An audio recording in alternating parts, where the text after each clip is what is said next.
সালাতের জন্য এই জন্য এত কঠোরতা যে রাসূল সাল্লাল্লাহু আলাইহি ওয়াসাল্লাম বলেছেন যে বাইনাল কুফরি ওয়াশ শিরকি বাইনাল কুফরি ওয়াল ঈমান, মুমিন এবং কাফের, মুশরিক এবং মুমিন, ঈমান এবং কুফর, ঈমান এবং শিরক, এর মধ্যে পার্থক্য স্থাপনকারী হচ্ছে সালাত। এই হাদিস অনেক দিন শুনেছেন, কিন্তু আজকে আমি আপনাকে বুঝাই কেন সালাত একজন মুমিন আর একজন কাফেরের মধ্যে পার্থক্য সৃষ্টিকারী। কল্পনা করেন আপনার গ্রামে, আপনার অঞ্চলে, আপনার পাড়ায়, মহল্লায় এরকম অনেক হিন্দু মানুষ পাওয়া যাবে, যে হিন্দু মানুষ হিন্দু হওয়ার পরও মদ, বিড়ি, সিগারেট খায় না। আছে না? না আছে। যেই মানুষ হিন্দু হওয়ার পরও জেনা ব্যভিচারে লিপ্ত হয় না। আছে না? নয় আছে। কল্পনা করেন একজন হিন্দু ইসলামের যত মুহাররামাত, যত মানহিয়াত, কুল্লু মা নাহাল্লাহু আন, একজন হিন্দু যে ইসলাম গ্রহণ করেনি, কিন্তু ইসলামের যত নিষিদ্ধ জিনিস আছে, যত মানহিয়াত আছে, যত মুহাররামাত আছে, প্রত্যেক হারাম কাজ থেকেও বেঁচে থাকে। না সুদ খায়, না ঘুষ খায়, না জেনা করে, না চুরি করে, না ডাকাতি করে। এমন কোন নিষিদ্ধ কাজ ইসলামে আছে সেই কাজে ও লিপ্ত হয় না। এরকম একজন হিন্দুকে আপনি কিসের জন্য মুসলমান হতে বলবেন? নিজে একবার ভেবে দেখবেন যে ওই হিন্দু তো এখনই ইসলামের সব নিষিদ্ধ জিনিস মানছে, ও মুসলমান হবে কি জন্য? কি কাজে, কি করতে, কি প্রয়োজনে সে মুসলমান হবে? আপনি যদি বলেন হজ করতে মুসলমান হতে হবে, তাহলে ওই হিন্দু যদি গরিব হয় তার উপর কি হজ ফরজ? হজ ফরজ নয়। আপনি যদি বলেন যাকাত আদায় করার জন্য মুসলমান হতে হবে, ওই হিন্দু যদি গরিব হয়, নিসাব পরিমাণ সম্পদের মালিক না হয়, তাহলে ওর উপর হজও নাই, যাকাতও নাই, তো কেন মুসলমান হবে?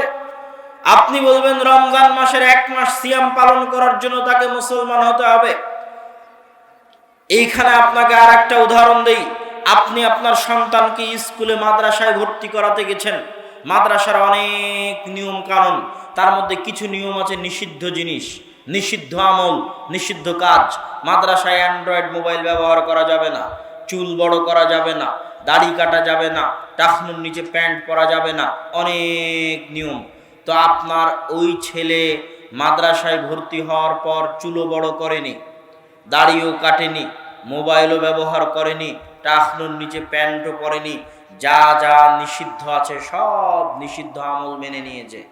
মেনে নিয়ে সারা বছর রুমে বসে ঘুমায়, ক্লাস করে না। বুঝাতে পারিনি মনে হয়? হ্যাঁ, মাদ্রাসার সব নিষিদ্ধ আইন মেনে নিয়েছে, কিন্তু সারা বছর রুমে কি করে? ঘুমায়। 11 মাস ঘুমিয়ে 1 মাস ক্লাস করবে। তো 11 মাস কোনো কাজ নাই, 1 মাস সিয়াম পালন করার জন্য ইসলাম গ্রহণ করবে। এরকম হাস্যকর ধর্ম ইসলাম হতে পারে না। একজন হিন্দুকে মুসলমান হতে হবে কিছু করার জন্য, কিছু করতে, এরকম দ্বিতীয় কোনো ইবাদত আপনি তাকে দিতে পারবেন না যেটা করতে তাকে মুসলমান হতে হবে সালাত ব্যতীত। এই জন্য ওই মুসলমান, যেই মুসলমান সালাত আদায় করে না, আর ওই হিন্দুর মধ্যে কোনো পার্থক্য নাই। এই মুসলমান কেন মুসলমান আছে যদি সালাতি আদায় না করে? কি করতে মুসলমান আছে? কেন মুসলমান আছে? কি করতে, কি কাজে মুসলমান আছে? কেন মাদ্রাসায় ভর্তি হলি যদি ক্লাস করবি না? কথা মনে হয় বুঝাতে পারি না। তুই মাদ্রাসায় ভর্তি হলি কেন ক্লাস যদি না করিস? যে ক্লাস করবে না, আর মাদ্রাসায় ভর্তি হওয়ার না হওয়ার মধ্যে কোনো পার্থক্য আছে? কোনো পার্থক্য না। যে সালাত আদায় করবে না, আর মুসলমান থাকার না থাকার মধ্যে কোনো পার্থক্য আছে? কোনো পার্থক্য নেই। ওই মুসলমান যে সালাত আদায় করে না আর ওই হিন্দুর মধ্যে কোনো পার্থক্য নাই। এই জন্য রাসূল সাল্লাল্লাহু আলাইহি ওয়াসাল্লাম বলেছেন ঈমান আর কুফর, শিরক আর ঈমান, মুশরিক আর মুমিন, মুমিন আর কাফেরের মধ্যে একটাই পার্থক্য। সেটা কি? সেটা সালাত। আর এমন কিছু নাই যেটাতে পার্থক্য করা যেতে পারে যে ও মুসলমান, যেটাতে পার্থক্য করা যেতে পারে যে ও হিন্দু নয় ও মুসলমান। কি দিয়ে পার্থক্য করবেন যে ও মুসলমান? কি দিয়ে? এমন কিছু আপনি দেখাতে পারবেন না যেটা দিয়ে আপনি পার্থক্য করতে পারেন যে ওই মানুষটা হিন্দু নয়, ওই মানুষটা মুসলমান, সালাত ব্যতীত। কেন? ওরকম হাজারো হিন্দু আছে যে বিড়ি খায় না, ওরকম হাজারো হিন্দু আছে যে মদ খায় না, ওরকম হাজারো হিন্দু আছে যে জেনা করে না, ব্যভিচার করে না। তার মধ্যে কোনো আলামতই আপনি খুঁজে পাবেন না যে কি ও মুসলমান না হিন্দু, কোনো আলামত নাই। ও যদি গরিব হয়, হজ নাই, গরিব হয়, যাকাত নাই, 11 মাস 12 মাসে 1 মাস ক্লাস করে কি করবে? কোনো কাজ নাই। সুতরাং ওই কাফের, ওই হিন্দু আর এই মুসলমান যে সালাত আদায় করে না, এদের মধ্যে আল্লাহর ওয়াস্তে কোনো পার্থক্য নাই। সম্মানিত উপস্থিতি, সালাত কেন এত গুরুত্বপূর্ণ, কেন এত জরুরি? সালাত কত গুরুত্বপূর্ণ, কত জরুরি, দেখবেন আমাদের সমাজে মানুষ মানুষকে খোঁটা দেয় সালাত আদায়কারীর গুনাহকে সামনে রেখে। যারে অমুক মুসল্লির নামাজ দিয়ে কি হবে, ওই মুসল্লির বেটি তো পর্দা করে না, এরকম কথা আছে না? নাই? অমুক নামাজির নামাজ দিয়ে কি হবে, অমুক নামাজির বেটা তো ব্যাংকে চাকরি করে, সুদি ব্যাংকে চাকরি করে। মানুষের গুনাহ দিয়ে তার সালাতকে ছোট করা হয়। একটা জিনিস মনে রাখবেন, সালাত এত ভয়ঙ্কর, এত গুরুত্বপূর্ণ, এত বিপজ্জনক যে আপনি আজকে প্রথম যদি শুনে থাকেন তো প্রথম কিন্তু এটাই বাস্তব সত্য।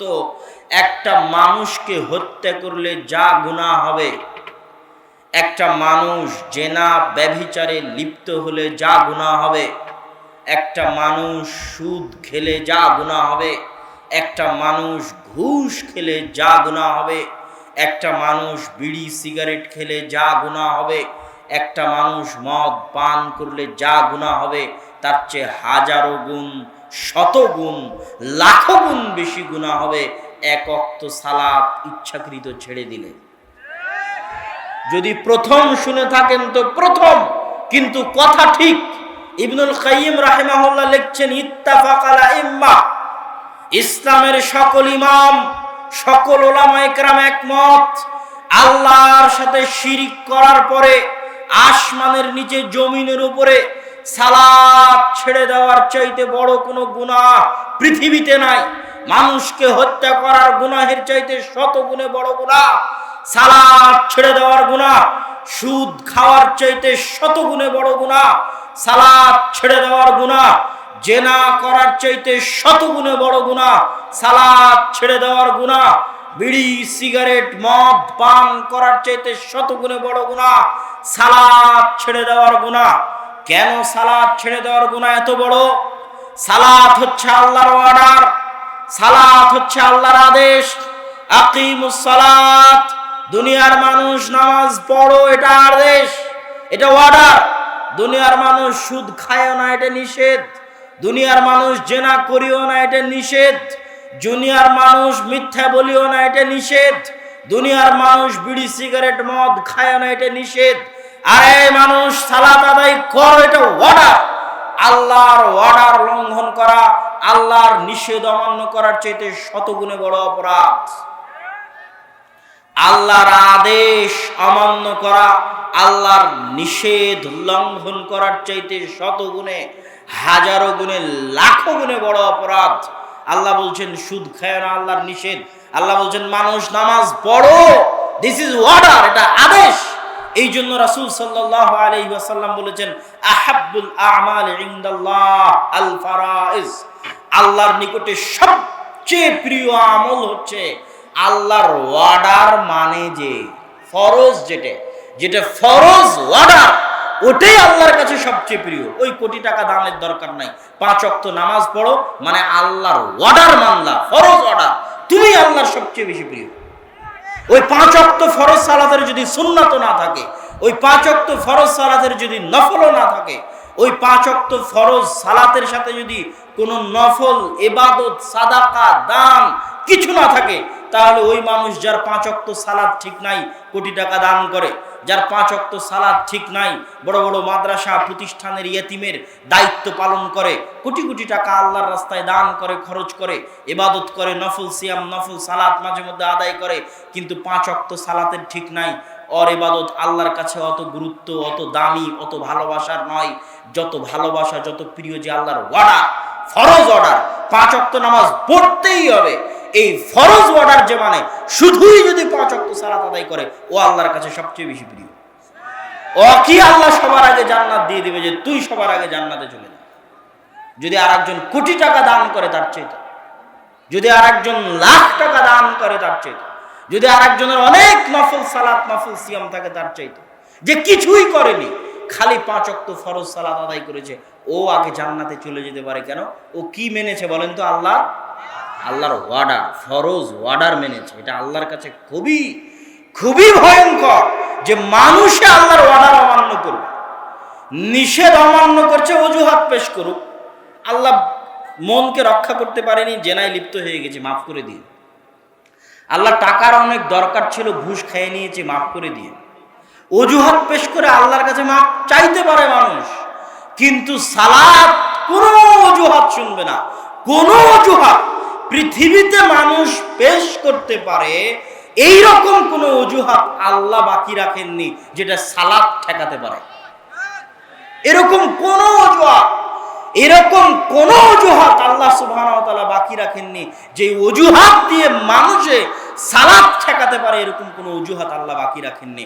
অতএব সালাত যদি আদায় না হয় তাহলে আল্লাহ সুবহানাহু ওয়া তাআলা যতটা ক্ষিপ্ত হবেন, যতটা রাগান্বিত হবেন, আর সালাত ছেড়ে দেওয়ার গুনাহ যত বড় হবে, যত ভয়ঙ্কর হবে, যত বিপজ্জনক হবে।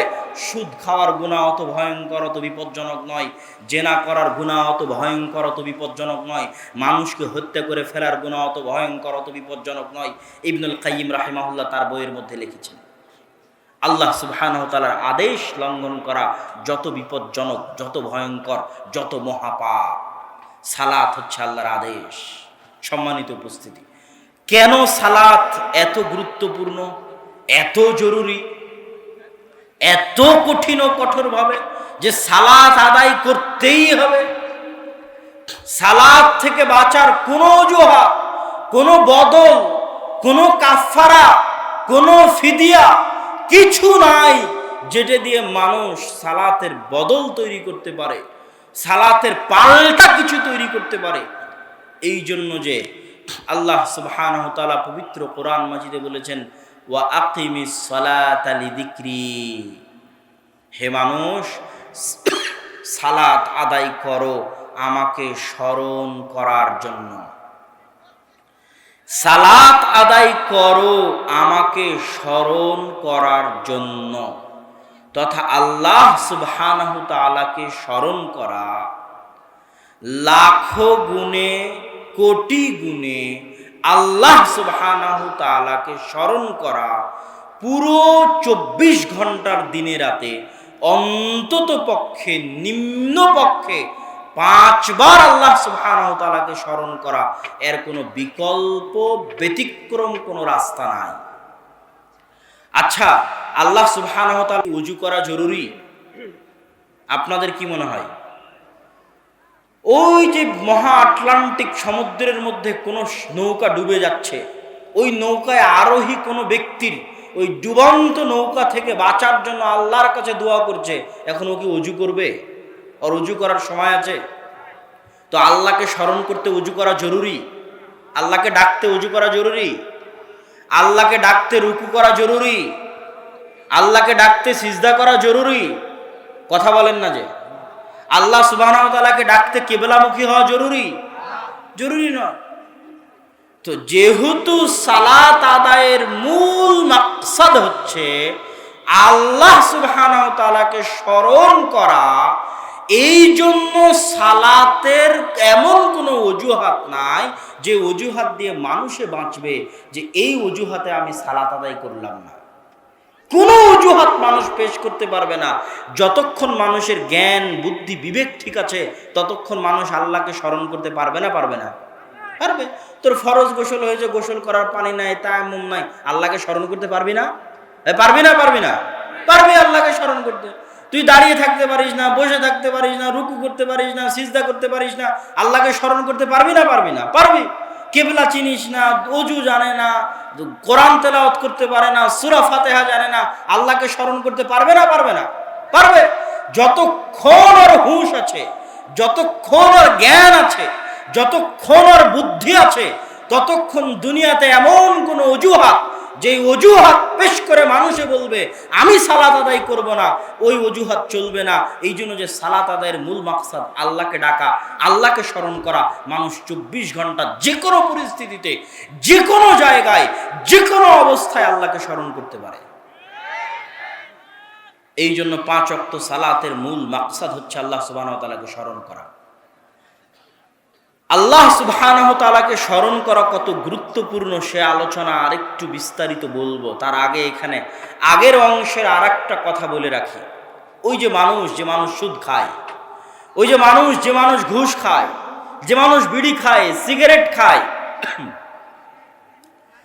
রাসূল সাল্লাল্লাহু আলাইহি ওয়াসাল্লামের ভাষ্য অনুযায়ী মাতা'মুহু হারামুন, মালবাসুহু হারামুন, মাশরাবুহু হারামুন, ওর খাদ্যদ্রব্য হারাম, ওর পোশাক হারাম, ওর পানীয় হারাম। ইন্নাল্লাহা তাইয়্যিব, আল্লাহ হচ্ছেন পবিত্র, আল্লাহ পবিত্র জিনিস গ্রহণ করেন না, ওর সবই হারাম।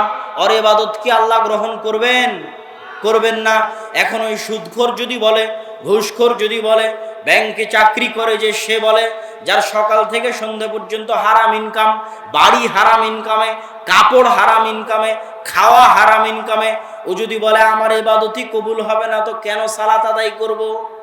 বলতে পারে না? পারে না? রাসূল সাল্লাল্লাহু আলাইহি ওয়াসাল্লাম বলেছেন, কেউ যদি মাদক দ্রব্য, নেশাদার দ্রব্য পান করে 40 দিন তার ইবাদত আল্লাহর দরবারে কবুল হবে না। কেউ যদি বলে নেশাদার দ্রব্য পানকারী, মদ্যপায়ী, বিড়িখোর, সিগারেটখোর, গুলখোর, জর্দাখোর, মদখোর যদি বলে আমার ইবাদতই তো আল্লাহর দরবারে কবুল হবে না, সালাত কেন আদায় করব?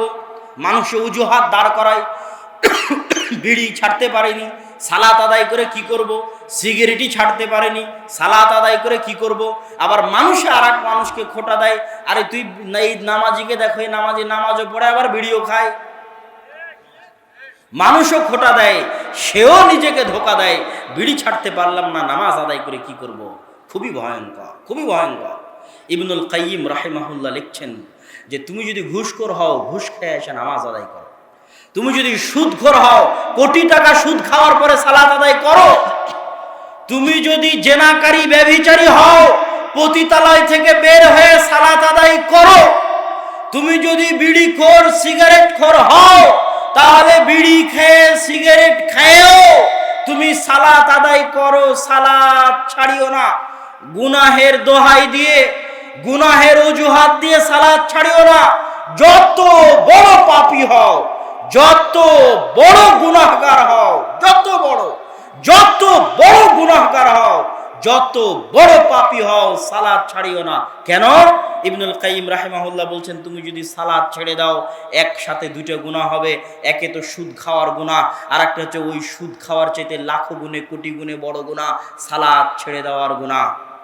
তুমি এখন বিড়ি খালা, এই বিড়ি খাওয়ার গুনাহের চাইতে হাজারো গুণে, লাখো গুণে, কোটি গুণে বড় গুনাহ হচ্ছে সালাত ছেড়ে দেওয়ার গুনাহ। বিড়িও খেলে সালাতও আদায় করলে না, একে তো বিড়ি খাওয়ার গুনাহ, আর একে তো সালাত ছেড়ে দেওয়ার গুনাহ, যেটা বিড়ি খাওয়ার চাইতে লাখো গুণ, কোটি গুণ ভয়ঙ্কর, বিপজ্জনক, মহাপাপ, মহা অন্যায়। কেননা ওটা হচ্ছে আল্লাহর অর্ডার, আল্লাহর আদেশ। আল্লাহর আদেশ তুমি মানতে বাধ্য, যে কোনো পরিস্থিতিতে, যে কোনো অবস্থায়, যেখানে থাকো না কেন। কোনো অজুহাত দিয়ে আল্লাহর আদেশ, বিশেষ করে সালাতের আদেশ থেকে বাঁচার কোনো উপায় নাই। সালাতের আদেশ থেকে কোনো অজুহাত দিয়ে পালিয়ে বাঁচার কোনো উপায় নাই। বিড়িখোর হলেও সালাত পড়তে হবে, সিগারেটখোর হলেও সালাত পড়তে হবে, ঘুষখোর হলেও নামাজ আদায় করতে হবে, সুদখোর হলেও নামাজ আদায় করতে হবে, ব্যভিচারী হলেও নামাজ আদায় করতে হবে, পতিতালয় থেকে বের হয়ে এসে নামাজ আদায় করতে হবে। দিস ইজ দ্য অর্ডার, আল্লাহর আদেশ করতে হবে। ইবনুল কাইয়িম রাহিমাহুল্লাহ বলছেন, শোনো, যদিও সালাত আদায় করে নেয়, তাহলে ওর সালাত আদায় যেহেতু আল্লাহর দরবারে কবুল হবে না। কেন?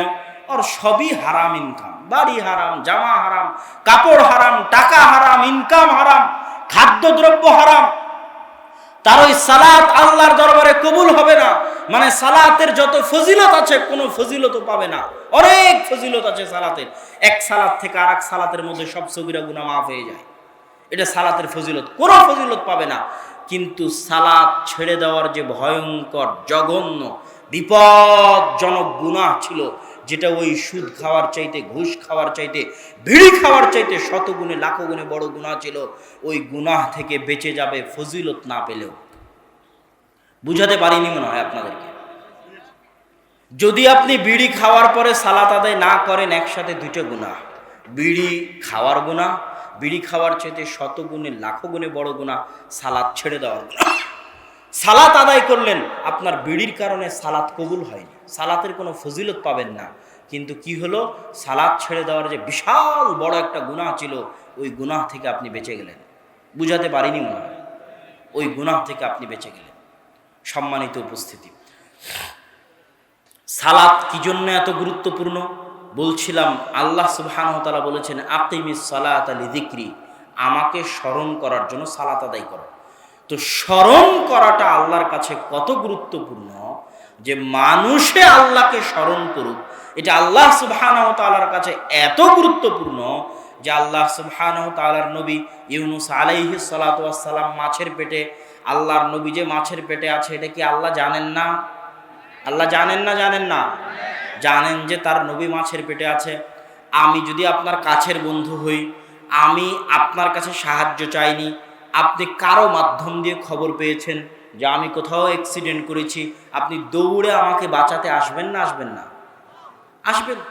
যেখানে আল্লাহ জানে তার প্রিয় বান্দা শুধু নয়, তার নবী বিপদে পড়ে মাছের পেটে আছে, আল্লাহ দেখছেন, আল্লাহ জানছেন, আল্লাহ দেখছেন তার প্রিয় বান্দা, তার প্রিয় রাসূল, তার প্রিয় নবী বিপদে পড়ে মাছের পেটে আছে, কিন্তু আল্লাহ বলছেন আল্লাহ তাকে বাঁচাবেন না। আল্লাহ সুবহানাহু ওয়া তাআলা তাকে বাঁচাতেন না যদি না সে মাছের পেটে কাকে স্মরণ করত? আল্লাহকে স্মরণ করত। অথচ আল্লাহ জানে যে তার নবী মাছের পেটে। যদি তার নবী মাছের পেটে না বলতো লা ইলাহা ইল্লা আনতা সুবহানাকা ইন্নী কুনতু মিনাজ জালিমিন, এই দোয়া পড়ে যদি তার নবী মাছের পেটে আল্লাহকে স্মরণ না করত, অথচ আল্লাহ দেখছে তার নবী বিপদে, তারপরও আল্লাহ অপেক্ষায় আছে যাতে তার নবী তাকে কি করে? স্মরণ করে। তাহলে স্মরণ করাটা আল্লাহ কত কঠিনভাবে চায়, যে তার নবী বিপদে পড়ার পরও আল্লাহ চাচ্ছে তার নবী তাকে স্মরণ করুক। আল্লাহু আকবার।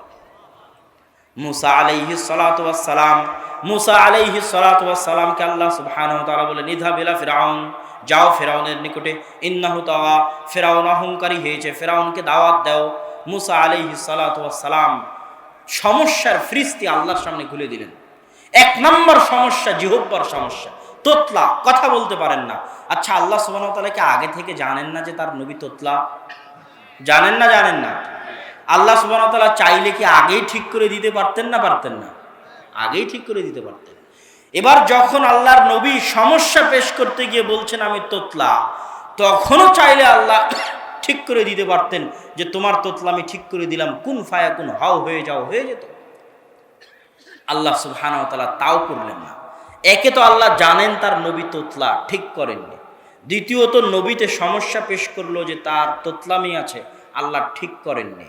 আল্লাহ এবার নবীকে পাল্টা শিখিয়ে দিচ্ছেন, মুসা যদি তোতলামি ঠিক করতে চাও, জিহ্বা ঠিক করতে চাও, তাহলে আমার কাছে দোয়া করো। যদিও তুমি আমার নবী, আমি জানি তুমি তোতলা, আমি চাইলে ঠিক করে দিতে পারতাম আগেই, আমি চাইলে এখনো ঠিক করে দিতে পারি, কিন্তু যতই তুমি আমার নবী হও, মুসা নবী হওয়ার পরও, তোমার সমস্যা জানার পরও, তোমার সমস্যা সমাধান করতে পারবো এই ক্ষমতা থাকার পরও তুমি আমার কাছে চাও, রব্বিশরাহ লি সাদরি ওয়া ইয়াসসির লি আমরি ওয়াহলুল উকদাতাম মিন লিসানি ইয়াফকাহু কওলি। আল্লাহু আকবার।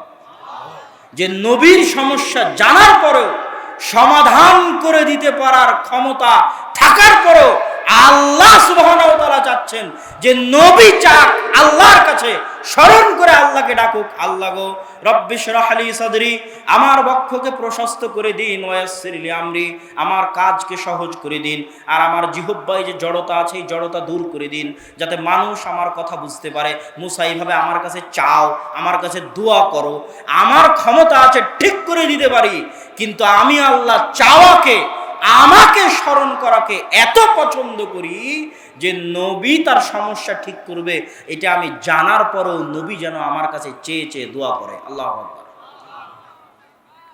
মুসা আলাইহিস সালাতু ওয়াস সালামের সব সমস্যা আল্লাহ সমাধান করে দিলেন। মুসা আলাইহিস সালাতু ওয়াস সালামের জিহ্বা আল্লাহ ঠিক করে দিলেন, হাতে একটা লাঠি দিয়ে দিলেন, লাঠি ছাড়লে সাপ হয়, গোটা পৃথিবী খেয়ে নিতে পারবে এরকম লাঠি। হাত বগলে দিয়ে বের করলে হাত জল জল করে। ভাইকে সাথে দিয়ে দিলেন পরামর্শদাতা হিসেবে, কতগুলো কাজ করে দিলেন। জিহ্বা ঠিক করে দিলেন, লাঠি দিলেন, হাতের মজেজা দিলেন, ভাইকে সহযোগী হিসেবে দিলেন। এত কিছু দেওয়ার পরে আল্লাহ সুবহানাহু ওয়া তাআলা বলছেন ওয়ালা তানিয়া ফি যিকরি, সব দিয়েছি, কিন্তু সব পাওয়ার পরে যদি আমি আল্লাহ আমাকে ডাকতে ভুলে যাও, আমি আল্লাহ আমাকে স্মরণ করতে ভুলে যাও, এগুলো একটা কিছু কোনো কাজ করবে না, কোনো উপকারে আসবে না। এগুলো সব যদি ঠিক রাখতে চাও তাহলে 1 নাম্বার শর্ত, তুমি যতই নবী হও, যতই আমি তোমাকে ভালোবাসি, যতই আমি তোমাকে মর্যাদা দিই কেন, তোমার 1 নাম্বার কাজ হচ্ছে আমাকে ডাকতে থাকা, স্মরণ করতে থাকা। আল্লাহু আকবার। সম্মানিত উপস্থিতি, আল্লাহ সুবহানাহু ওয়া তাআলা, আল্লাহ সুবহানাহু ওয়া তাআলা কি পরিমাণ চান যে মানুষ আল্লাহ সুবহানাহু ওয়া তাআলাকে স্মরণ করুক। এটা শুধু মানুষের চাওয়া নয়, এটা মানুষের প্রয়োজন। এটা শুধু আল্লাহর চাওয়া নয়, এটা মানুষেরও প্রয়োজন। কি জন্য? আমার এবং আপনার যে শরীর আছে, এই শরীর দুনিয়াতে রক্ত মাংস দিয়ে তৈরি হয়েছে, দুনিয়ার খাবার খেয়ে তৈরি হয়েছে, কিন্তু আমার এবং আপনার ভিতরে যে রূহ আছে, এটা কি রক্ত মাংস দিয়ে তৈরি? এটা কি দুনিয়াতে তৈরি?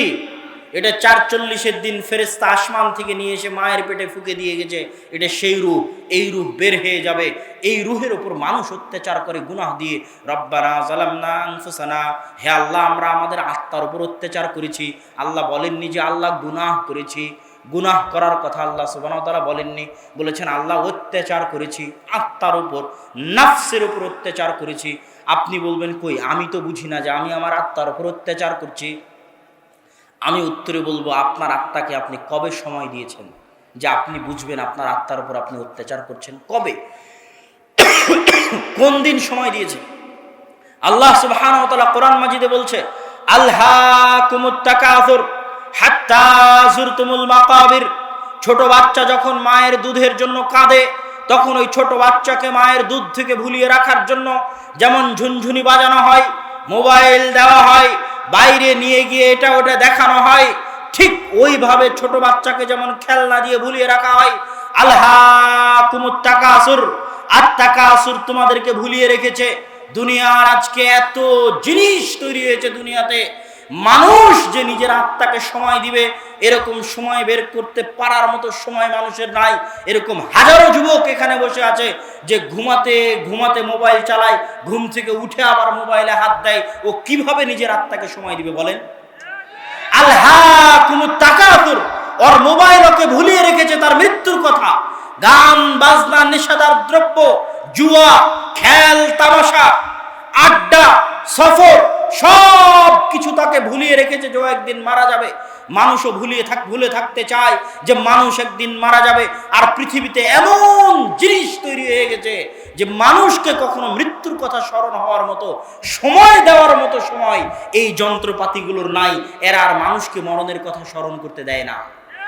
আলহাকুমুত তাকাসুর হাত্তা যুরতুমুল মাকাবির, যতক্ষণ না তোমরা কবর দেখছো। তাহলে আপনি তো আপনার আত্মাকে সময় দেননি, কেমনে বুঝবেন আপনার আত্মার উপর অত্যাচার হচ্ছে? একদিন সময় দিয়ে দেখেন, রাতের অন্ধকারে ঘরের দরজা বন্ধ করে নির্জনে নিরিবিলি অবস্থায় নিজের অতীত, বর্তমান, ভবিষ্যৎ, অস্তিত্ব, মৃত্যু নিয়ে চিন্তা ভাবনা করে দেখেন। আপনার আত্মার ছটপটানিতে, আপনার আত্মার হতাশায়, আপনার আত্মার চিন্তায় আপনার আত্মার দুঃখে আপনার চোখ দিয়ে যদি পানি না বের হয়েছে, হতে বাধ্য, হতেই হবে। এটাই হচ্ছে আত্মার চিৎকার, এটাই হচ্ছে আত্মার উপর জুলুম। কিন্তু মানুষে আত্মাকে সময় দেয় না। এটা আত্মার জুলুম, আত্মার চিৎকার। রব্বানা যালামনা আনফুসানা। এই আত্মা প্রশান্ত হয়। আলা বিযিক্রিল্লাহি তাতমাইন্নুল কুলুব। এই ছটপট করতে থাকা আত্মা, হতাশাগ্রস্ত আত্মা, চিন্তাগ্রস্ত আত্মা, প্রত্যেকের আত্মা, আমাদের সকলের প্রত্যেকের আত্মা ছটপট করছে, কিন্তু আমরা সময় দেই না আত্মাকে ওই ছটপট অনুভব করতে পারার মতো। কেন? আলহাকুমুত তাকাসুর। দুনিয়াতে এমন মাধ্যম তৈরি হয়ে গেছে যে আমরা কোনো সময় আত্মাকে সময় দিব, এই সময় বের করতে পারার মতো সময় আমাদেরকে দুনিয়া দিতে দেয় না। দুনিয়ার চাকচিক্য, সাজসজ্জা, প্রতিযোগিতা, খেল তামাশা, আনন্দের মাধ্যম, গান বাজনা, বাদ্যযন্ত্র, জুয়া, mobile, video game, free fire, PUBG, Facebook, Twitter, YouTube, এমন এমন এমন জিনিস তৈরি হয়েছে যে মানুষে তার আত্মাকে নিয়ে ভাববে, এরকম সময় মানুষকে মানুষের জিনিস, মানুষের দুনিয়া দিতে দেয় না। এটা হচ্ছে সবচেয়ে ভয়ঙ্কর। কিন্তু সবার আত্মা ছটপট করতেছে, অত্যাচারিত, নির্যাতিত এই আত্মার কান্না আপনি শুনতে পাবেন যদি আপনি আত্মাকে সময় দেন। আর এই আত্মা প্রশান্ত হবে। আলা বিযিক্রিল্লাহি তাতমাইন্নুল কুলুব। আল্লাহর স্মরণে আত্মাগুলো প্রশান্ত হয়। আর আল্লাহর স্মরণ যেমন আল্লাহ চায়, তেমন আল্লাহর স্মরণে মানুষের আত্মা প্রশান্ত হয়। এই জন্য দিনে রাতে সর্বনিম্ন, অন্তত পক্ষে, নিম্ন পক্ষে, সর্বনিম্ন, অন্তত পক্ষে, নিম্ন পক্ষে, দিনে রাতে 24 ঘন্টায় অন্তত পক্ষে, নিম্ন পক্ষে, অন্তত পক্ষে, নিম্ন পক্ষে 5 বার হলো আল্লাহকে স্মরণ করা উচিত। যে মানুষ দিনে রাতে 24 ঘন্টায় সর্বনিম্ন পক্ষে 5 বার তার প্রতিপালককে স্মরণ করতে পারে না, তার সৃষ্টিকর্তাকে স্মরণ করতে পারে না, তার সাথে তার সৃষ্টিকর্তার আর কোনো কানেকশন বাকি থাকে না।